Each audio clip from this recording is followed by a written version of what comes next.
Well, at the height of the Ebola epidemic, 10,000 schools in Liberia, Sierra Leone and Guinea were closed to avoid the spread of the deadly virus. So more than 2 million school children in the three countries were forced to stay at home. Now the schools are open.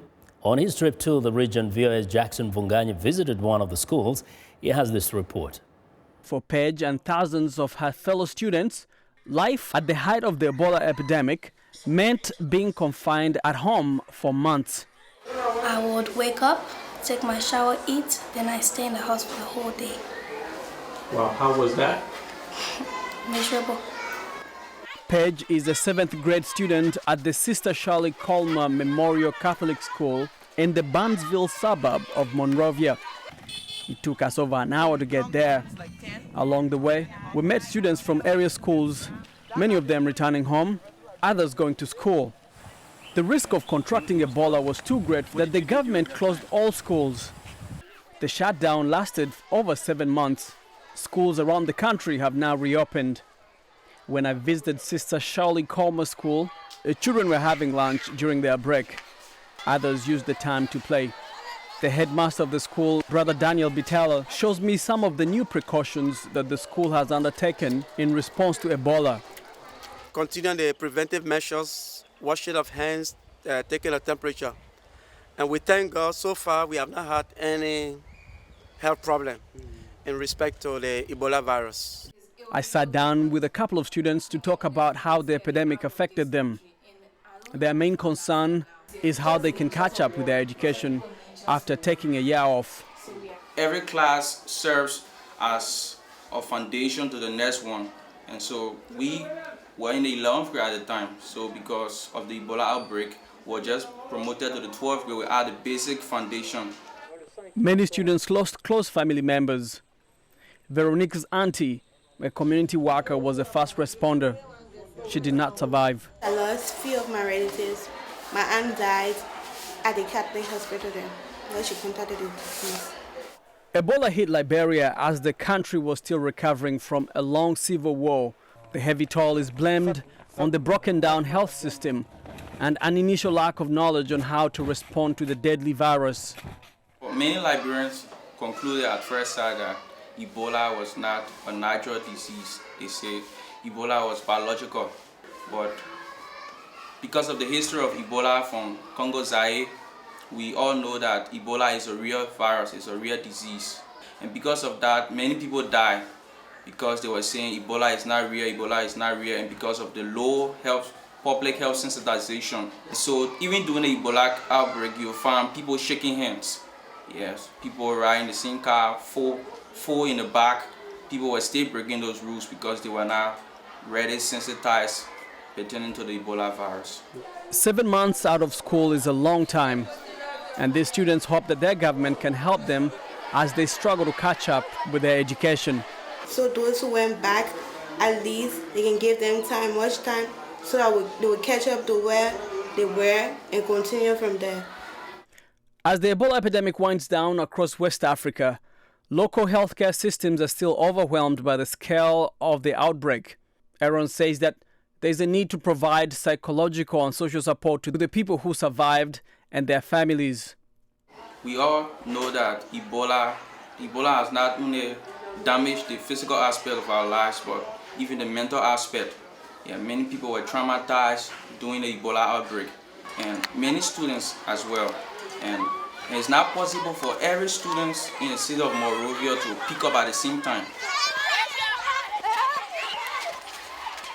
Wants me to tell us more about his trip. Jackson, welcome to Africa 54, and thank you for a nice report there. Thanks, Vincent. Yes. Now, you made a trip not only to Liberia, we mentioned you went to Guinea, and also you went to Sierra Leone. What is the situation generally as regards, the schools and education and how it has been affected? Well, Vincent, these were post-conflict societies, and so as they were grappling with Ebola, with responding to Ebola, they had to shut down their school systems because they wanted to avoid the infections spreading to the students.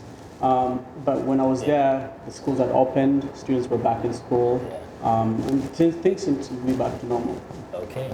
So one other thing that we wanted to look at is quite a number of issues that have been left over because it was quite a long time. And as the epidemic kind of winds down, there are some other things that kind of those countries need to fix. What Absolutely. are those? First of all, there's a need for psychosocial support. Many of the students told me that in their communities where they live, they've lost something about, the community relationships amongst themselves. There's a lot of stigma right now. People who responded to Ebola, families that lost relatives. There's a lot of stigma, and so they've been isolated. And so there's a need to kind of provide that psychosocial support, but also kind of fix the healthcare systems. Yeah. And what made it so hard, from what you gathered, for this particular countries really to deal with this issue, and also, to have what ended up being like an education crisis at this time? Well, many of them, again, they were post-conflict societies. Their education systems were already weak as it is.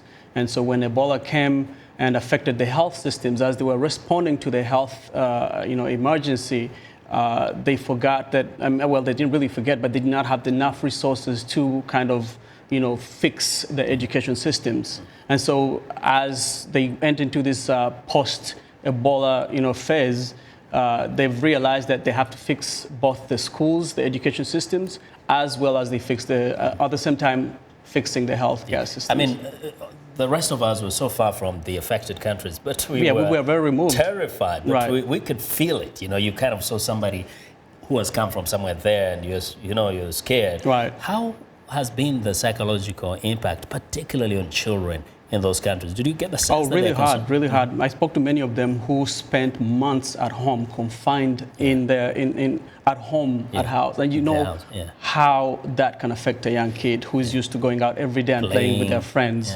And so they're coming to terms with the new reality around them. Again, stigma.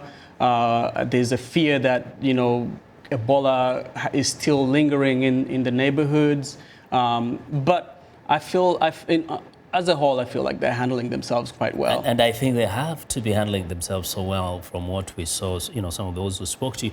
But there's the other reality that some of those kids have come back orphans. Right. Or they've lost their brothers and sisters. Absolutely. Yeah. And I think that's part of the post-Ebola recovery programs that the governments have to deal with, how to look after the thousands of young people whose parents died during the Ebola epidemic.